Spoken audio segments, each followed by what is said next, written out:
Let's start with a prayer. We're in the month of May. It's the month dedicated to Mary, and it's a month full of anniversaries. We have the 13th of May coming up, which is Fatima, but we also have May 18th, which is the 100th birthday of St. John Paul II, which is a day which is very dear to me, and I'm sure to many of you too. So let's begin in the name of the Father, and of the Son, and of the Holy Spirit. Amen. Hail Mary, full of grace, the Lord is with thee. Blessed art thou among women, and blessed is the fruit of thy womb, Jesus. Holy Mary, Mother of God, pray for us sinners, now and at the hour of our death. Amen. In the name of the Father, and of the Son, and of the Holy Spirit. Amen. So I greet all of you again. Thank you for joining us in our webinar on transparency and governance in the Church. Transparency is a central principle of business ethics, and it's also important for the Church because the Church is a truth-telling institution. Our Lord and Savior Jesus Christ himself is truth and light, and Benedict XVI wrote some years back that the Church searches for truth, proclaims it tirelessly, and recognizes it wherever it is manifested. And it's a mission that the Church cannot renounce. So, and that's also true when the Church has to say things about herself that are unpleasant. Just think of the act of reconciliation that John Paul II did in the year 2000, the Great Jubilee, where he kissed the feet of the crucified Jesus, asking for forgiveness for the sins of members of the Church. Now, transparency, individual transparency before God, is so important that the Church protects it with the seal of confession. So everything we say in confession is protected by this seal because we want to be transparent with God, And so there's a secrecy there as well that protects transparency, so that, I would be interested then to hear whether any of our speakers have something to say about that. But this kind of secrecy we see in confession has no place in the normal business and financial dealings of the Church. All data indicate that visibility of business transactions reduces the risk of illegality and immorality. Sunshine is the best disinfectant against corruption, and the international organization that leads the fight against corruption is called Transparency International. That's no coincidence. And the Church demands transparency of the international organizations like the United Nations or the World Health Organization. And let me just read a quotation by Benedict XVI. He said, "It is to be hoped that all international agencies and non-governmental organizations will commit themselves to complete transparency, informing donors and the public of their percentage of the percentage of their income allocated to programs of cooperation, the actual content of those programs, and finally the detailed expenditure of the institution itself." So this is in the encyclical Caritas in Veritate. The Vatican too is an international organization and should lead with good example. And unfortunately, the Vatican has repeatedly made bad headlines in financial affairs. And we all hope that the program of Pope Francis with the creation of the Secretariat for the Economy will bring a change in this, and a lasting change in cultural mindset. And that's actually what the program of church management is trying to achieve. And so I'm very honored to have excellent speakers with us today. And we have Professor Antonino Vaccaro, we have Claudia Ciocca, and we have David Bender with us. I will present each one before they speak with their bio. So I'm not going to read all three at once, but I will be starting with Professor Antonino Vaccaro. Welcome, Antonino. He is a professor of the Department of Business Ethics at the IESE in Barcelona in their negotiation unit. He's the academic director of the Center for Business and Society and of IESE's Social Innovation Platform. Professor Vaccaro received a Master in Science in Engineering at the Politecnico of Milan, a PhD in Industrial Engineering and Management with a specialization in Technology Manipulation and Corporate Corruption in Lisbon, and he also had 2 postdoctoral research fellowships from Carnegie Mellon University and from the University of Oxford. Professor Vaccaro is section editor of the Journal of Business Ethics, and his areas of specialization are organizational transparency, white-collar crime, social innovation, and social entrepreneurship.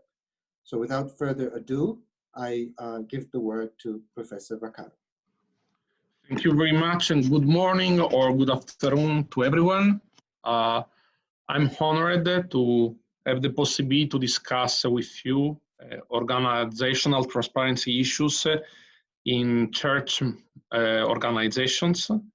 Let me start telling you that I started working on organizational transparency in 2001, and there are 2 preliminary considerations which are worth of our attention. First, technology changed. The issues we are analyzing are the same. So what we are going to discuss today are issues that St. Thomas Aquinas or Aristotle were already dealing with. So we should never do the mistake to imagine that technology changed things, okay? Because human nature is the same. And the second comment I would like to tell you, it's almost 20 years I'm working on these issues. We did scientifically and also practically a lot of, we got a lot of advances, but there is a lot of, there are a lot of things to discover and to analyze, because transparency is a very complex issue, very, very complex. The first thing I would like to tell you is that in 2001, when I started the North American literature and the practitioners community was telling us, wow, now we have internet, we can make everything transparent, we can make all organizations perfectly transparent. And it is technically possible. But as we will discover, full transparency is an ideal that has a dramatic ethical problems that we have to take into consideration.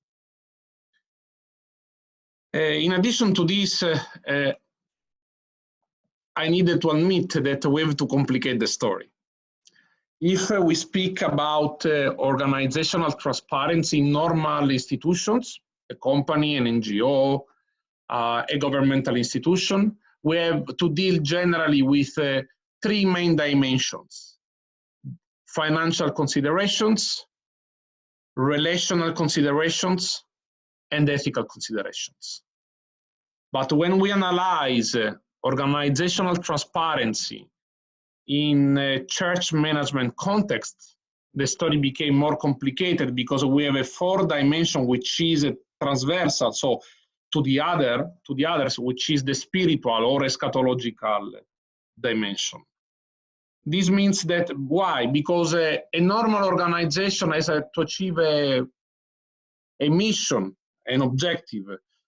Church-related organizations have an eschatological objective that complicates and makes the story much more serious and interesting and fascinating. So when I had to, during the last 20 years, I did a lot of research on organizations that were related to the church directly and indirectly. The NGO founded by a priest, an organization that was sponsored by the local church, an organization that was just the result of an intuition of a bishop. And when my friends working in this organization started making me questions, answering the practical questions, answering them, taking into consideration the spiritual and the eschatological dimension, is not easy. So these require additional considerations. So if we wanted to immediately go and on a practical realm, there is one important point to take into consideration. No absolute transparency, no full transparency is impossible. When we speak about optimal transparency in organizations, and in particular in church management organizations, we have to consider always that the right transparency is an equilibrium, stays an equilibrium point between two extremes. Full opacity or total transparency. So, and why? This is simple, because transparency is strongly related to a virtue, which is the truthfulness, and immedius ad virtus. So the virtues, individual but also organizational virtues stay in an equilibrium point between the two wrong extremes. Now, in practical terms, how can we frame organizational transparency in church management context? A possible way is to look at transparency questions relying on the four permanent principles of the social doctrine of the Catholic Church, which are common good, dignity of the person, common good, subsidiarity, and solidarity. So this means that when we, there is a paper I wrote and published in Journal of Business Ethics for those who are curious. I wrote it with Alejo Sison. And what we did was to use this framework to question ourselves when, why, and how an organization should disclose some information or not. Now, the common good perspectives, so the first principle is telling us, well, I have to look inside my organization and question myself, which kind of information can and should be disclosed because they provide, they contribute to the common good. Which are those information that can be helpful to make my employees in a better situation, my customers, to help my customers to stay in a better situation, or can make a contribution. In my research, I discovered that unfortunately, organizations are very, very often tempted to not disclose information related to technological advances, scientific discoveries, and the reality is that sometimes financial considerations are damaging. Some financial considerations at organizational level are damaging our society. And unfortunately, we also discovered empirically there are some cases in which organizations blindly decide to not disclose some information. They have no side effect, they have no financial reasons. This is an organizational inertia, and they create a social damage. The second dimension, which is worth of our attention, is the dignity of the person. The person as imago Dei. There are many, many cases, again, in which financial consideration or relational consideration drive organizations to hide information. But there are many, many cases in which information related, for example, to the health, that have consequences on the health. I'm thinking in this period to the COVID situation, should be disclosed, because they can help people to better understand the situation. They have a fundamental right to know, and they have a fundamental right to choose. I worked on a case of an organization that was working in the health sector, and they were implanting a pacemaker to be honest, an ICD, implantable cardioverter defibrillator. And they implanted in the heart of hundreds of thousands of patients. And they later they discovered that this pacemaker had some technical problems. And this organization was decided to not disclose the information. They just strictly complied with the law, but they did not inform the patient, etc., etc. By the way, we are talking about an organization that was not profit, so had some also humanitarian objectives in their mission. And they failed. They failed because they did not address the fundamental right to know, the fundamental right to choose. They completely forgot the dignity of their patients. They treated patients as clients, irresponsibly. In addition to this, I understand I have a couple of minutes, right, Father Martin? So in addition to these two main principles, we have also subsidiarity and solidarity.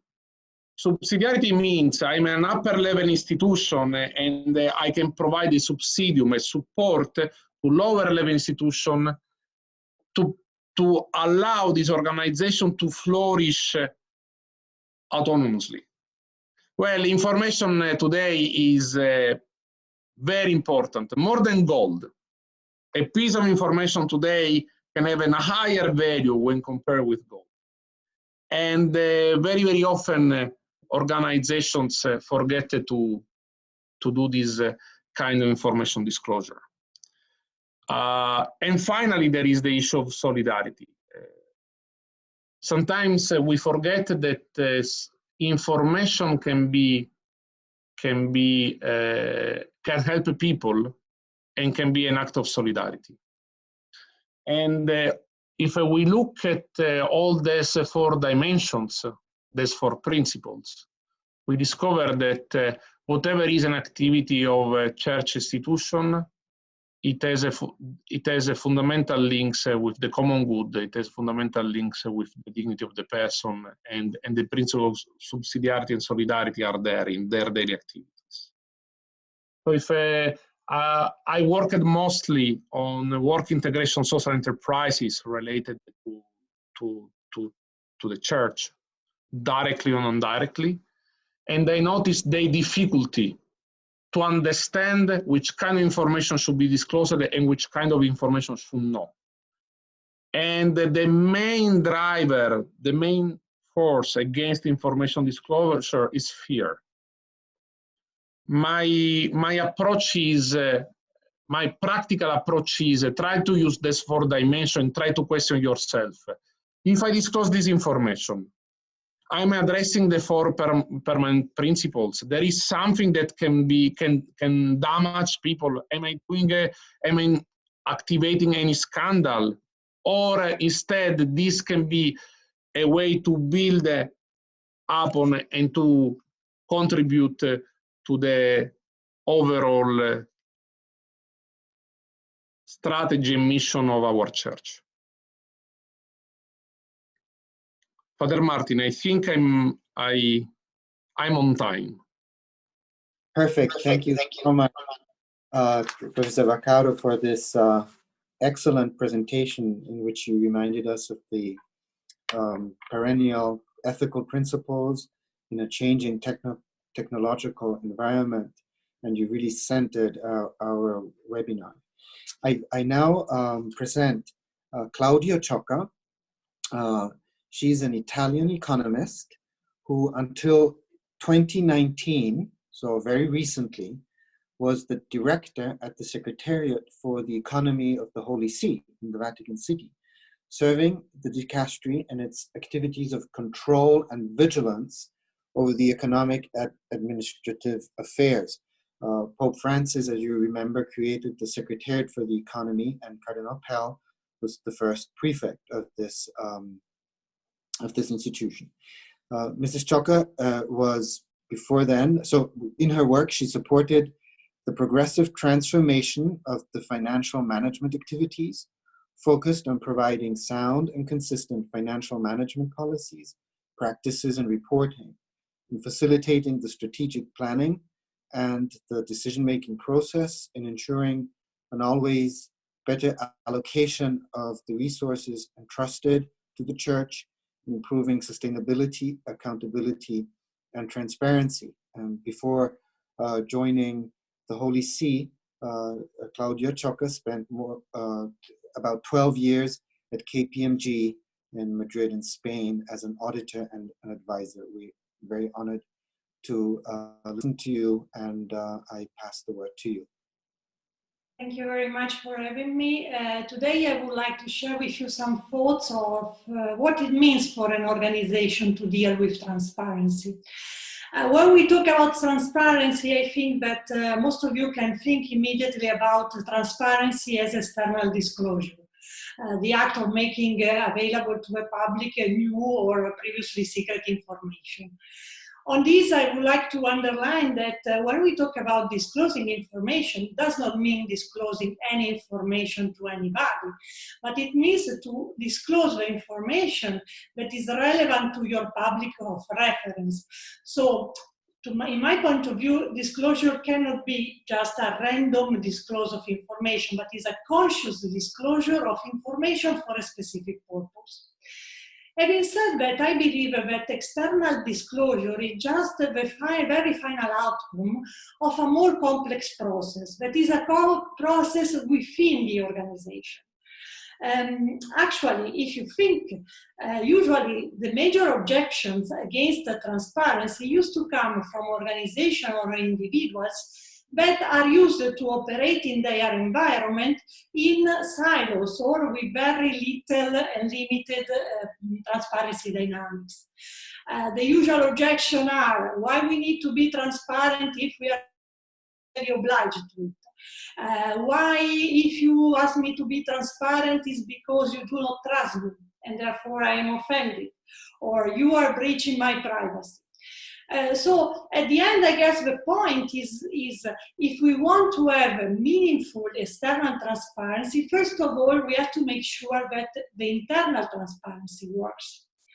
And actually, I want to talk a little bit about this.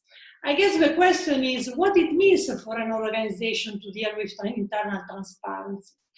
Many of us would eventually think probably that there is internal transparency if an organization has a suitable structure. A structure made by check and balances between different branches or individuals of the organization, depending on the complexity.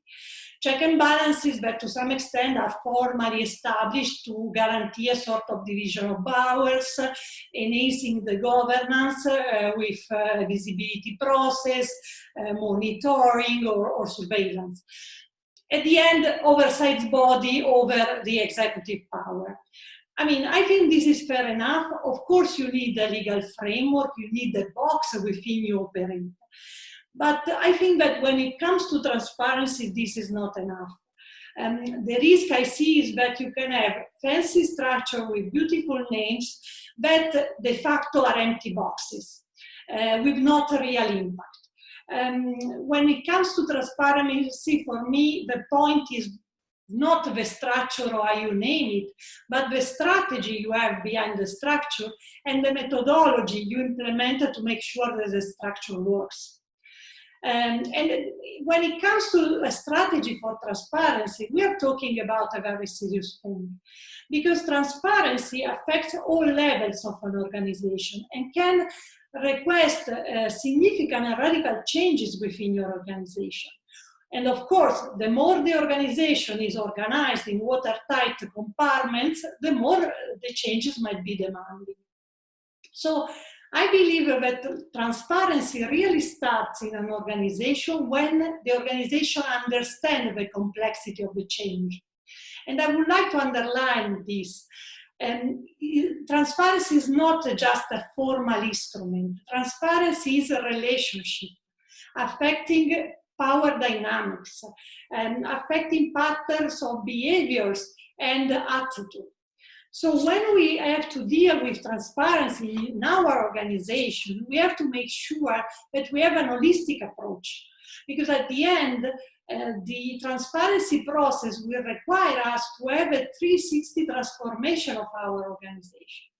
A transformation that will affect culture, will affect operations, instruments, and people. On culture, I think that, I mean, it's obvious that transparency will require a rebalancing of power, will require a change in roles and responsibility in the way we see our world. So cultural change will be necessary. The downside of this is that cultural change takes time, and it can be very frustrating sometimes. So I believe that it is essential when we talk about cultural changes to make sure as well that we have a strong and sincere commitment from the leadership of our organization. A commitment that cannot be limited to enabling a legal structure. Of course you need it, but you will need something more. You will need a commitment from your leadership throughout all the process, based on incentives and sanctions in favor of transparency. Actually, I mean, it's essential when you start a process of transparency that you ensure that the leadership understands the implication of the process, understands the complexity of the change. Because the risk you might have is that they can have second thoughts right in the middle of the process, and you can kill the momentum. So I think that, of course, cultural changes and the commitment are essential, but we need something more. You will need also procedures and instruments to allow things to work. Because at the end, this new culture will need these instruments to be de facto implemented in your organization.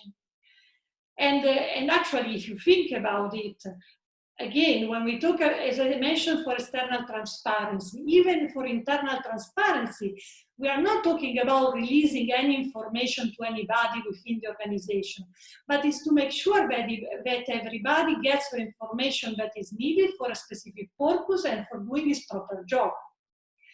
I think that when we talk about transparency, the paradigm should be everybody receives the information that has requested, that is needed for doing his job at the proper time and following the proper procedures and channels.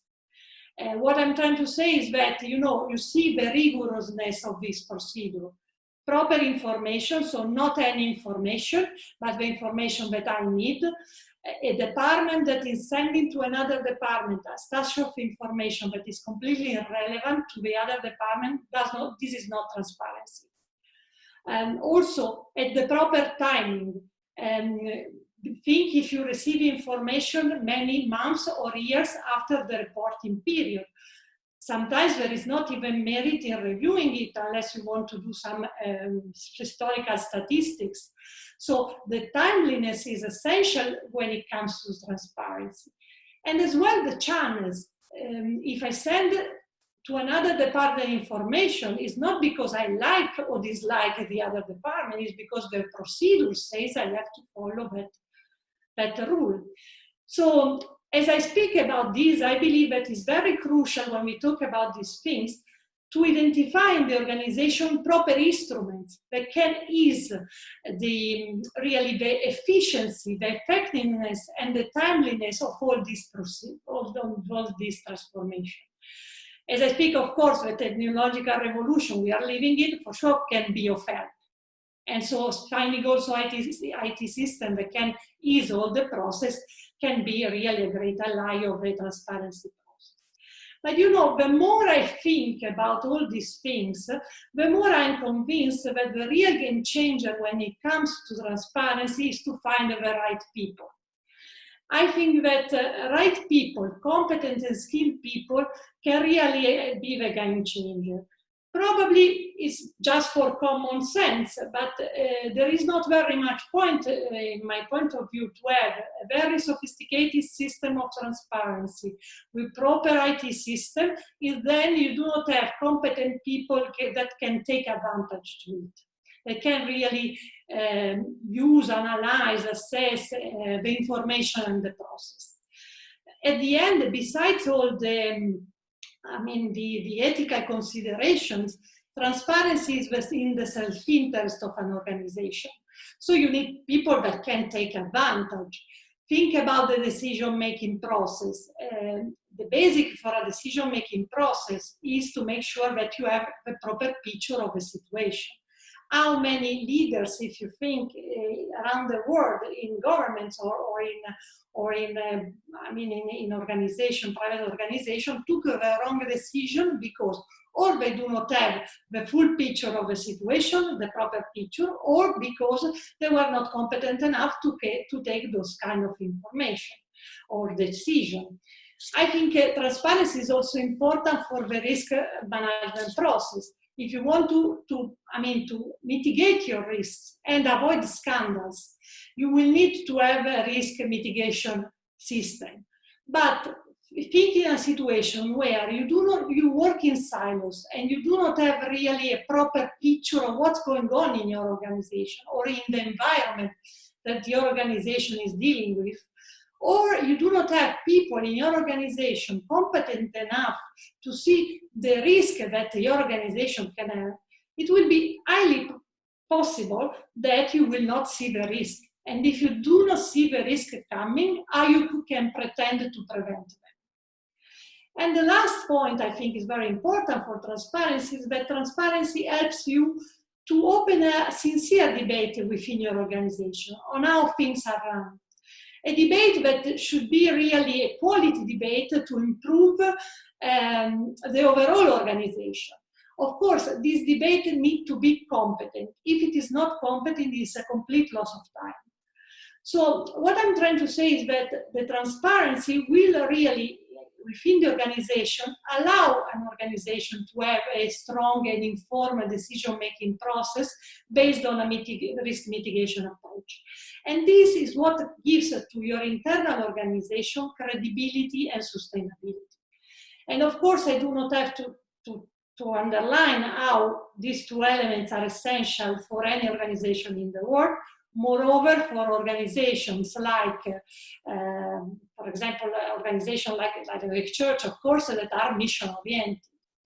And I also believe that this credibility and robustness can really help the organization to open up to the external world and have the skills to have a meaningful external disclosure. My point is that at the end, if you govern internally your process, you will be able as well to govern externally your process of transparency. And probably this can also mitigate what is the so-called dark side of transparency, the risk of manipulation or damages deriving from disclosing information. If you govern the process, you will be also able to govern this risk. So wrapping up, I guess my point today was that we have to be honest. The cost of transparency for our organization is significant, not only in economic terms, but also for the impact it has on people, on the daily operation, on the rebalancing of powers, and also sometimes in the frustration that can cause throughout the process. But I strongly believe that these costs are far outweighed by the benefit. So, thank you. Thank you very much, Claudia Ciocca. I forgot to mention at the beginning that you are also a professor on the faculty of the program of church management, and you're a very beloved teacher. Thank you so much for having spoken about what it means in practice to have internal transparency and how important and how difficult it is to achieve this internal transparency, and as a precondition for having an external, a meaningful external disclosure of the relevant information for the public. Before I present David Bender as our third speaker, I want to encourage you to use the Q&A button, which you can find on the top of your screen, while the speakers are delivering their presentations. You can already start asking questions, and I will then present them to the speakers that you want me to direct them to. So we hope for many questions and for a great interaction of our our guests in our audience. So we now come to David Bender. David Bender is a partner at the international law firm of Haynes and Boone. David has been practicing law for 34 years and has conducted investigation into financial crimes, including embezzlement, misappropriation, and fraud. He has recovered millions of dollars in misappropriated funds for his clients, including from his clients' insurers. David also advises nonprofit organizations concerning best practices for governance, asset preservation and protection, and financial and operational transparency. David's clients include both for-profit and tax-exempt organizations, including colleges and universities, churches, and their related organizations. He has represented clients in the United States and in multiple countries around the world. So we're very honored to have you on this webinar, David, and we're eager to hear what you want to share with us. Thanks, Father Martin. Hello, everybody from deep in the heart of Texas, as our state song goes, where the stars at night are big and bright. I want to start with some data points. First of all, organizational frauds can really be classified in three categories: asset misappropriation, corruption, and financial statement fraud. Now, financial statement fraud is pretty self-explanatory and oftentimes is attendant to the other two types of fraud. Corruption is defined typically as conflicts of interest, bribery, or illegal gratuities. Our focus, or my focus today, is really going to be on asset misappropriation because that's the most common type of fraud, and it involves theft of cash, bogus or excessive expenses, falsified wages, ghost employees, and forgery. The Association of Certified Fraud Examiners conducts a worldwide study every 4 to 5 years, and they report 85% of all the cases worldwide involved asset misappropriation, and 50% of all cases involve multiple schemes within that category. So you will have, for example, theft of cash, as well as maybe excessive or false expenses. And in fact, the only cases that I can think about in my practice over the years that did not involve multiple schemes with financial misappropriation were just straight forgery cases. There's a theory that we use, those of us that work in this area. It's called the triangle fraud theory, and it consists of three elements that are typical among perpetrators of fraud: perceived or actual financial need, opportunity, and rationalization. Financial need usually means supporting a hidden lifestyle, an addiction of some kind, the ability of the perpetrator to control others, sometimes for himself or herself, but often for the benefit of others, although that is somewhat rare. One example that is rather uncommon is actually fraud solely for the benefit of others. For example, I had cases where the fraud was perpetrated to pay for daughters' weddings or educational expenses for children. I've never had a case where there was a sick child, for example. The rationalization argument, typically consists of things like, I don't get paid what I'm worth, I don't get to take vacations. In the ecclesiastical context, I see it's usually derived from a sense of self-importance and usually to support one's control issues due to a lack of self-esteem. Another rationalization, as I mentioned, is the need to hide or cover up a lifestyle. Rationalizations can be pretty amazing. I had a case a few years ago where it was a bank employee, very low level.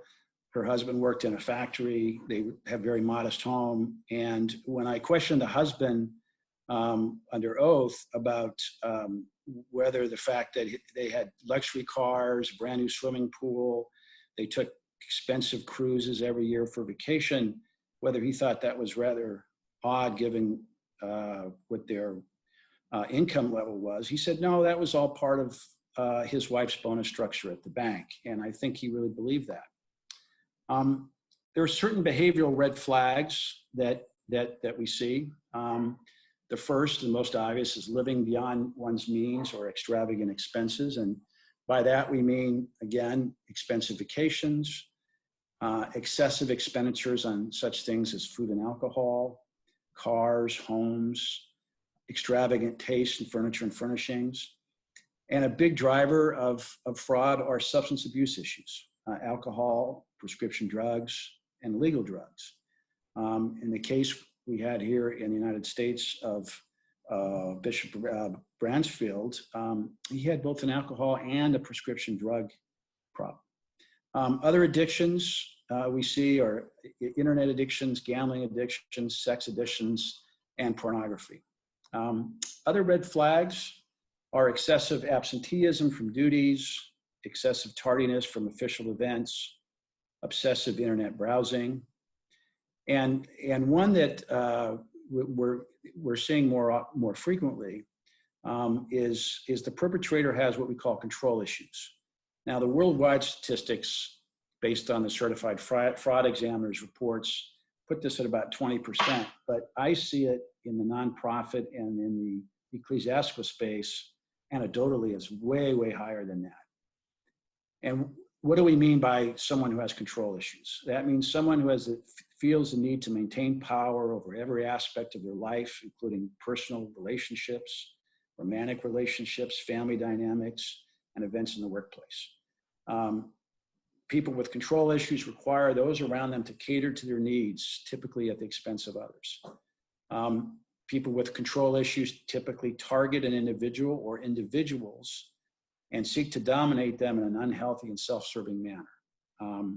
That to me is the explanation of Cardinal Herrick's issues. People with self-control issues, as I said, typically suffer from lower self-esteem. There is a factor we call the collusion factor, which is very common in financial fraud, and that is that those engaged in the fraud are often assisted by others. And the collusion can be voluntary or as a result of blackmail, fear of exposure of that own person's problems, their lifestyle, or their participation in the scheme, such as receiving gifts, etc. And collusion enables the perpetrator to avoid any type of detection. The extent of losses on a worldwide basis is very significant. Again, the certified fraud examiner's report puts it at $3.7 trillion on a worldwide basis. And the higher the perpetrator's authority within the organization, typically the greater the losses. In terms of fraud detection, it's really clear that fraud detection is not purely incidental. The likelihood that fraud can be detected is shaped by the procedures and controls that the organization has in place. And before I get into some institutional weaknesses and best practices, I want to talk a little bit about prevention and detection and use some data points. The most common detection method are anonymous tips. Tips from employees, tips from third parties that observe some of these red flag behaviors and they tip off somebody in the organization or somebody outside. Organizations that have implemented fraud prevention and detection strategies are the next most common source of fraud detection and prevention, followed by independent audits. Specific devices that are used to both detect and prevent fraud. I'll start again with the tip line. So organizations with a tip line experience over 40% less costly frauds and resulted in detections 50% of this more quickly. The most recent device and the most successful is proactive data mining. Data mining has shown to reduce fraud by as much as 60%. And what I mean by data mining, that means mining the organization's data to spot red flags. So in other words, is there excessive expenditures on prescription drugs? Is travel excessive, et cetera? Our law firm, for example, does excessive data mining for our expenses If we go over a certain amount based on our travel or hotel, that gets red flagged. So things of that nature. Fraud training itself within the organization has shown to reduce fraud by 40%, and financial transparency and independent audits a like amount. The organizational weaknesses that tend to lead to fraud are, first of all, the ability to override existing controls. And that goes back again, the higher the person in the organization, the greater the loss. And that raises issues certainly within the ecclesiastical context, and lack of internal controls and anti-fraud measures. I want to briefly cover what to do when best practices when fraud is suspected. And we always recommend you start with engaging an outside attorney. Why is that? Because you want to be able to conduct an investigation in a confidential manner with the benefit of attorney-client privilege, because although transparency is important, so scandal and the ability sometimes to conduct an investigation on a confidential manner, provide due process, and correct the fraud, and sometimes be reimbursed for the fraud, can all be compromised if it's in the public square, at least initially. The outside attorney, when I do these things, I always retain a forensic expert, usually a computer forensic expert, as well as a accountant. I would prefer that if you have a fraud, that you have the ability to have some advice on insurance coverage matters, because there is insurance coverage for various types of crime. We call it the crime insurance policy.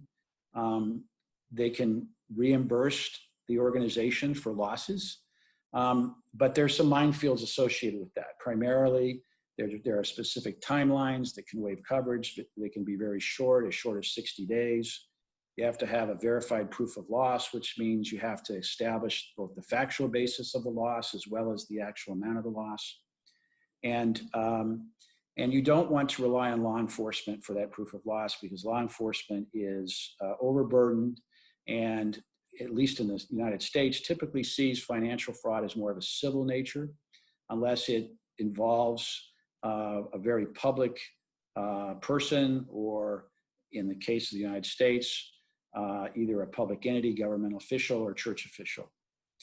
So, Father Martin, that's my presentation. I wanted to leave time for questions. I think I'm right on time, if I'm not mistaken. You're perfect. Thank you to all three speakers. And David, while I was listening to you, I thought, wow, how many things can go wrong? It's kind of scary to see the pathology of human behavior.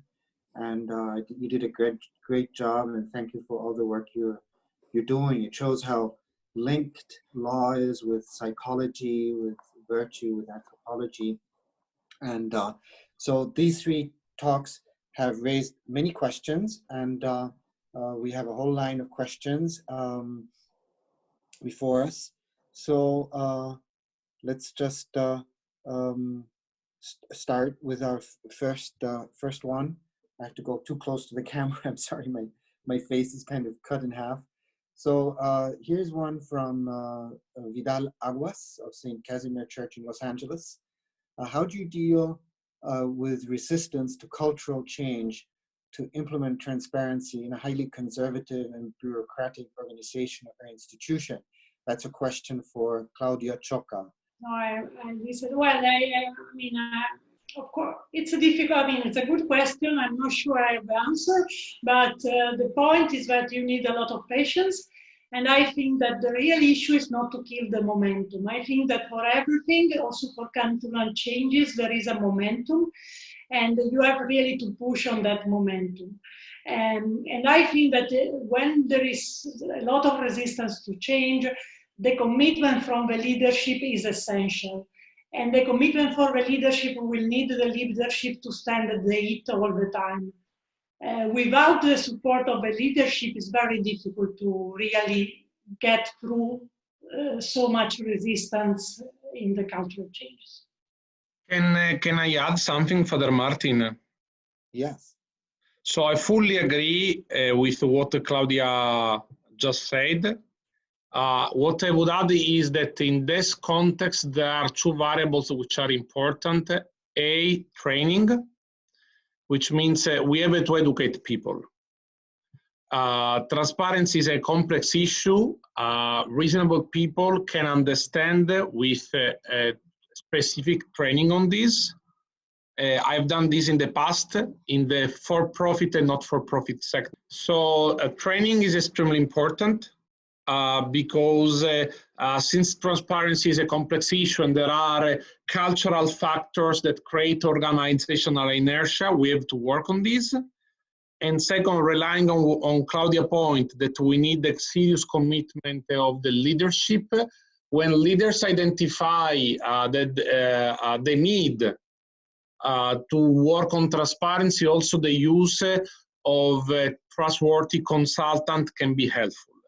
So transparency can be addressed in the traditional information governance programs. I worked both on teaching and on consulting in the for-profit and not-for-profit, not-for-profit pro bono. I wanted to highlight this. And sometimes doing a mapping might shock the top management. Because when they have a map and you tell them, listen, your critical stakeholders, the people you are contributing to the salvation, don't know this and this and this, and this is critical. They should know the reaction might be useful. So education and external advice. Thank you very much. Okay, so we have two questions which I will combine, and I think they are both for Claudia and for David. So what do you suggest as a remedy when the diocesan authority is reluctant or afraid to be transparent, especially with regard to the money, to money? What is wrong if the faithful know the inflow as well as the outflow of the funds? It's a result of their sacrifice and their sweat. And second question is, how do we reconcile the issue of transparency with the issue of secrecy in terms of the oath of kind of confidentiality taken before assuming certain offices in the Catholic Church? Maybe this question with the oath of confidentiality would be something for Claudia, because you yourself have taken that oath, and maybe the question of the fear could be for David. You want me to go first, Father Martin? Yeah, I was going to say fear is the great motivator. Look, I think that if the dioceses do not reform and become more financially transparent, they're going to be forced to do so either by the government or by third parties bringing litigation.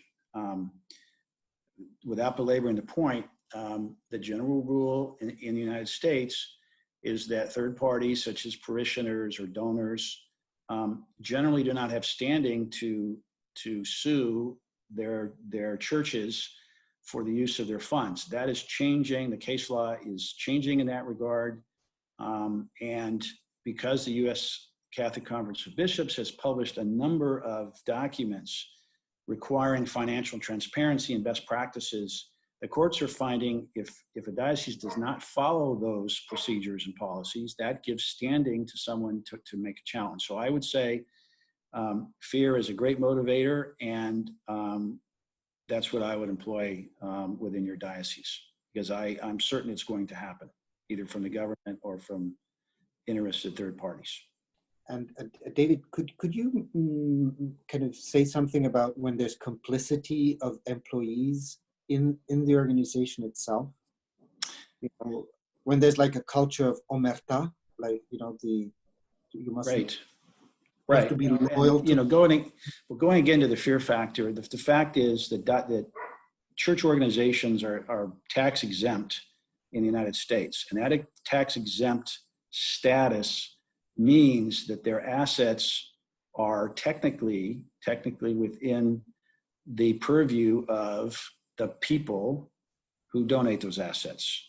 And so when assets are misappropriated, and there is silence, that is considered collusion or conspiracy. And those individuals are subject to the same potentially criminal penalties as those who are engaged in the actual fraud.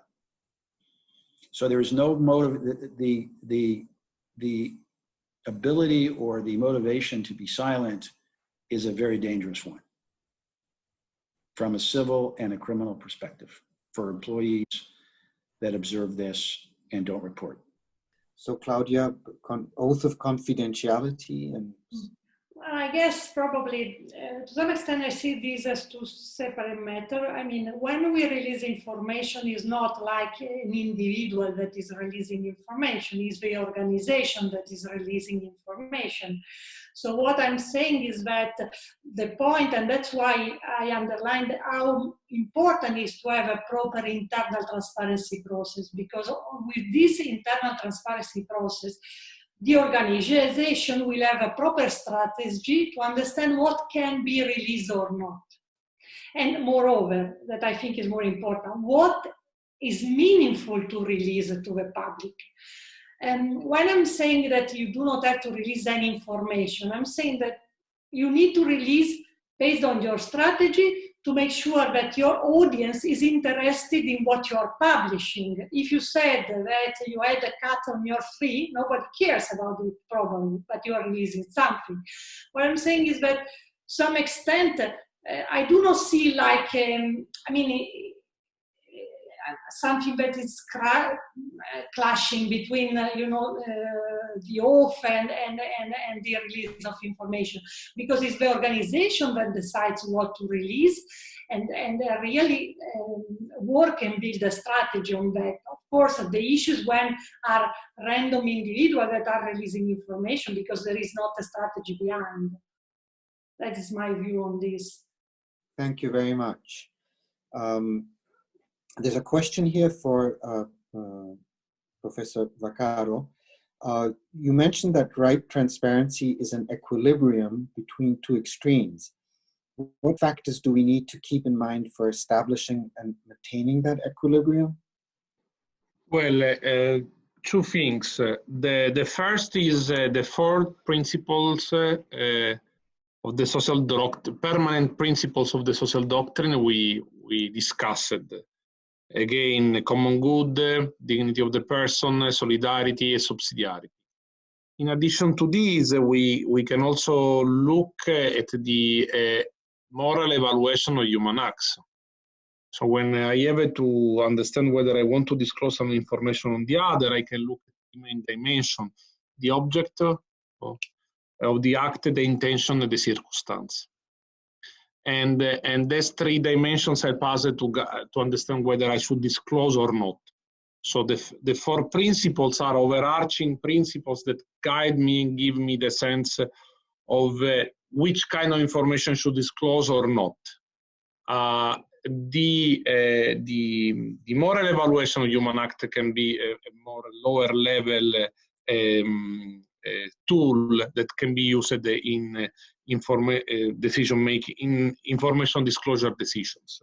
Now let me tell you that we are brutalizing a little bit because this is an extremely complex issue that require for sure different tools and a deeper discussion. And I hope that with Father Martin we can organize a cycle of events like this where we can focus on specific issues, also relying on the questions of our virtual participants. Yes, I'd love to do that. Yeah. So this practical question leads us to the next question, and it goes to Claudia. So how is the transparency reform going in the Vatican? Do we have reasons for hope or despair? And why was the audit called off that was started some years back? Why is there resistance in the church against good practices? Well, that's challenging questions. I mean, in relation to to the hope for the future, I mean, I guess that now the question should be placed to someone that is still working in the Vatican and not me, probably, no? But of course, I mean, of course, we cannot lose the faith and the hope that an evolution can happen. I think here the question is the timing. You know, life is made of momentum, and the question now, that probably I cannot answer to that, is whether there is still a momentum now or not. So the question now is the time elapsed. Sooner or later it will happen, I'm sure about that, because the Church and the Vatican will be, as we said before, someone will request for this transparency. So it will happen sooner or later. On this, I am sure about that, because the world is changing, the way the Church deals with all the communities is changing. So for sure it will come. The question is when, and I cannot answer to that. I don't know, because I don't know whether there is still momentum now or not. That is the big question. On the audit, I mean, it was a very complex issue. I mean, I don't think, you know, that, and also all the reform has been a bit complex in many areas. I don't think, you know, that the audit was, I mean, to speak about the auditors precisely now is a bit, you know, the main issue in this context. It is clear that everything was lower than we would have hoped. And sometimes this lowliness makes that things are getting not in the way we would have liked. Maintaining a pace and complying with a program is a way of success. The fact that things are delayed, it makes that sometimes it's very difficult for everybody to get where you want to go.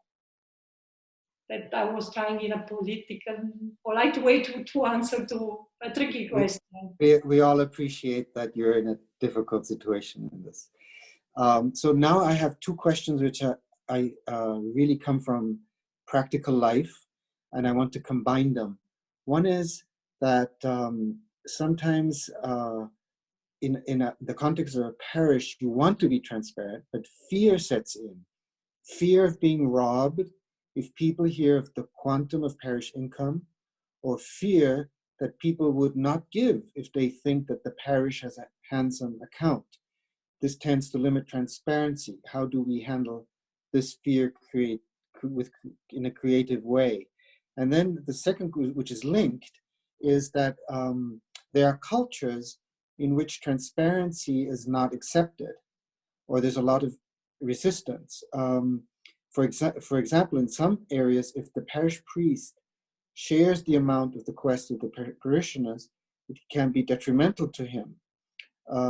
So I think those are really practical questions. I don't know, maybe Nino and David, do you want to answer to them? Sure, Father. I think it's a very good question. I think that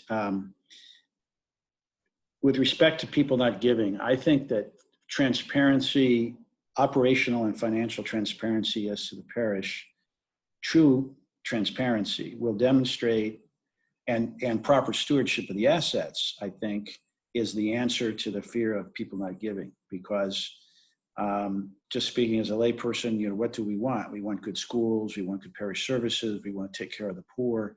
And so to the extent that, that the parish provides those services and can report on what it spends on those services and shows that to what percentage of the income goes to direct support of the parish ministries, I think that answers the not giving or the fear of not giving issue.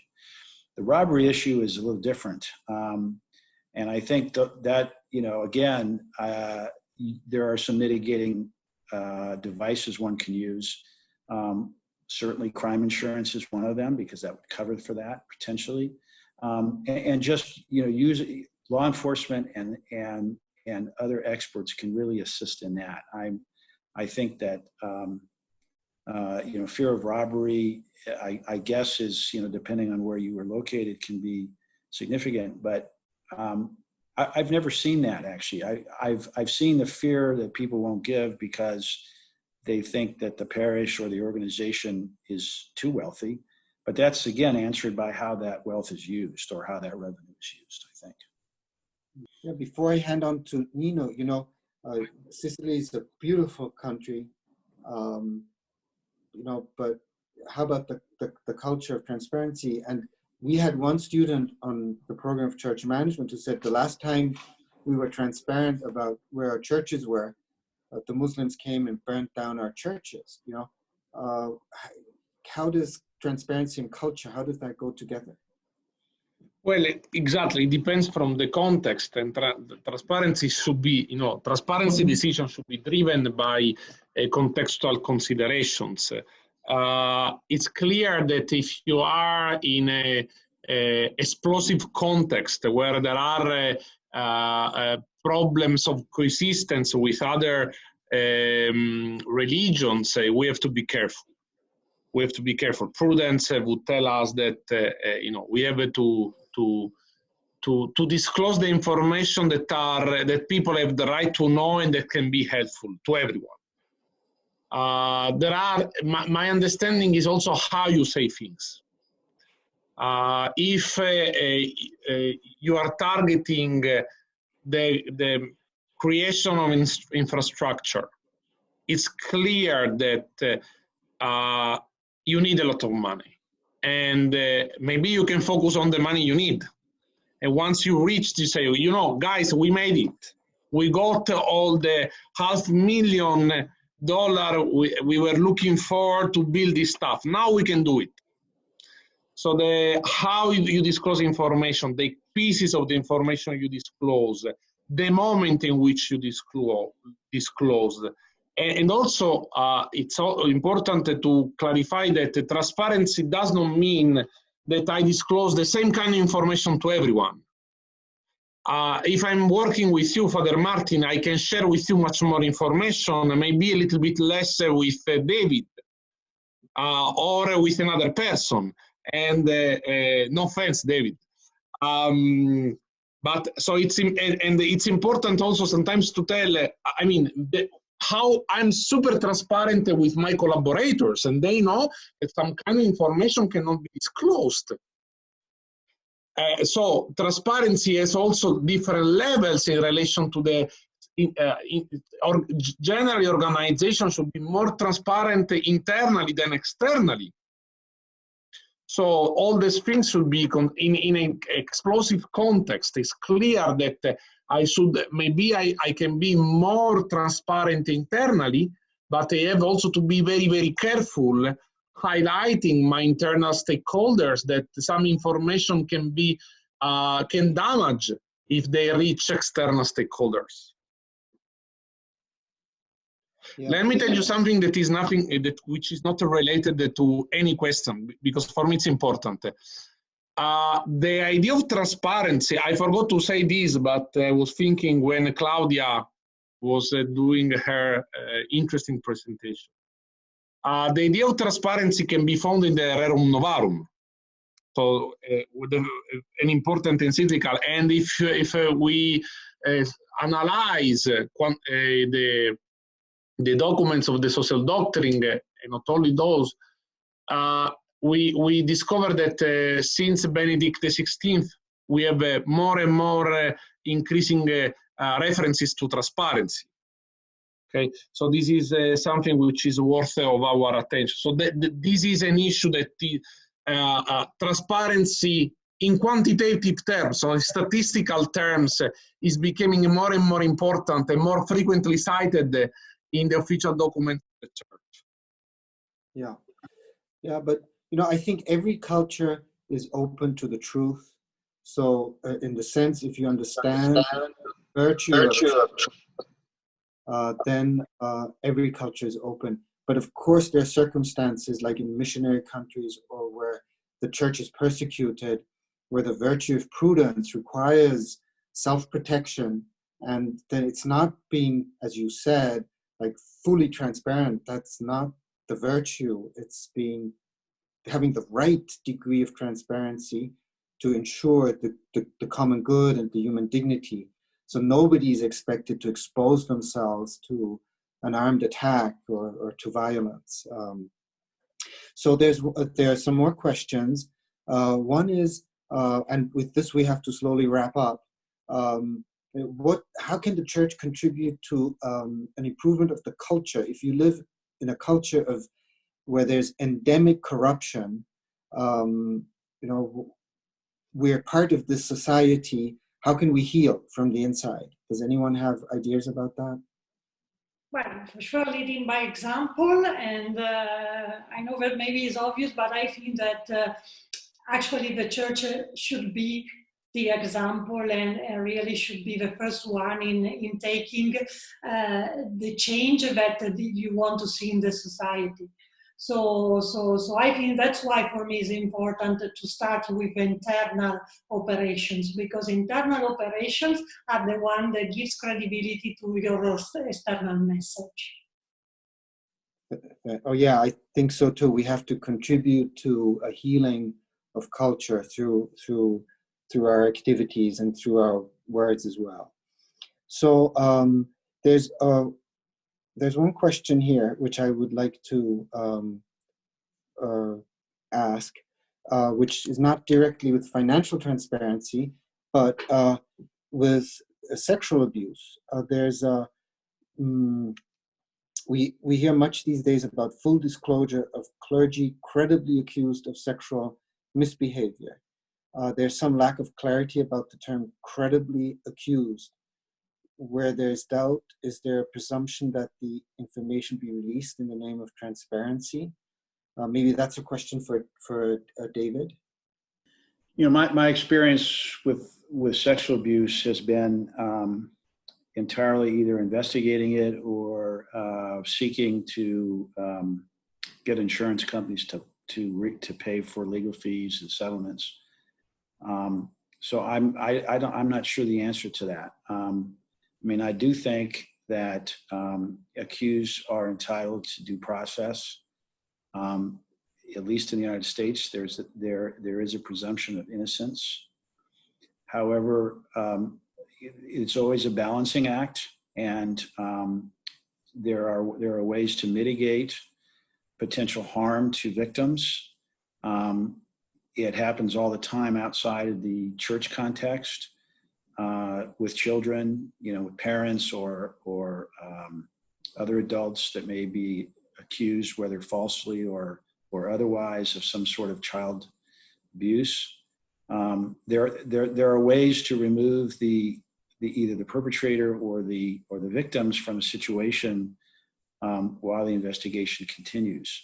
I'm not sure what the value of releasing names is, to be perfectly candid, as a lay Catholic, if there's not reform to follow up with that. And I'll say this: at the heart of every single sexual abuse case I've ever seen is also financial fraud, every single time. It doesn't matter whether it's a church or a for-profit company or anything else. There is always a financial fraud element that's attendant to that. Well, wonderful. We really have to come to an end. There's just two questions which I want to sum up, and that is, do you think that transparency in the church, and this is for Claudia, would strengthen the position of the lay faithful, so as that when they receive account of their own contribution to prayer, holiness, and almsgiving, that would strengthen them in their service? Is there not an obligation within the church, within church institutions, to share and disclose information to the lay faithful so as to give them an account of their own contribution of prayer, holiness, and almsgiving? Yes, of course there is. I think that disclosure is essential, and I think that it builds up a bond also between the church and the faithful that are giving. So I think this is essential, and that's why it's essential that there is a strategy in releasing the information and in explaining, even if it is difficult to explain it. But if you have this bond and this relation, your audience will also have, will be willing also to accept a difficult thing. But if you do not create this bound of transparency and the honesty in releasing what's going on, it's very difficult then that you can move on this. Yeah, well, thank you to all of you, all our guests, all people who joined, listening, praying, and asking questions to our three speakers. We have barely begun our considerations of what transparency and means in the governance of the church. We will have to continue this discussion and this study. And so I wish you all a very good day or a good evening wherever you are. And God bless you. And I look forward to coming together again soon in our PCM webinars. So God bless you all, and bye-bye. Thank you. Bye.